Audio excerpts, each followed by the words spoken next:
நீங்க வளர்க்கறதுக்கு வெளிச்சமா இருக்கீங்க.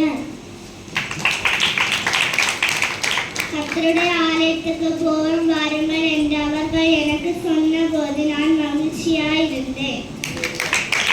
தமக்கும் தன் பிள்ளைகளுக்கு இறங்குவது போல கர்த்தர் தமக்கு பயந்தவர்கள் மேல் இறங்குகிறார். துன்பங்கள் அநேகமாயிருக்கும். கர்த்தர் அவர்கள் எல்லா நேரத்திலும் என்று அவர்களை பிள்ளைகளை உங்கள் பெற்றோருக்கு கர்த்தருக்கும் கீழ்ப்படுகிறது. நீ போய் யோர்தானில் 7 தரம் ஸ்நானம் பண்ண, அப்பொழுது உன் மாம்சம் மாற நீ சுத்தமாவாய்.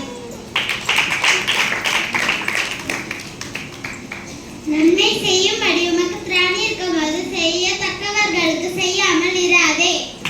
கர்த்தருக்கு காத்திரு, அவர் உன் இருதயத்தை ஸ்திரப்படுத்துவார். திடமனதாக இருந்து கர்த்தருக்கே காத்திரு. சங்கீதம் 27:16. I trust in the Lord, have faith. We do not despair, trust in the Lord. கர்த்தருக்கே காத்திரு, உன் இருதயத்தை ஸ்திரப்படுத்துவார்.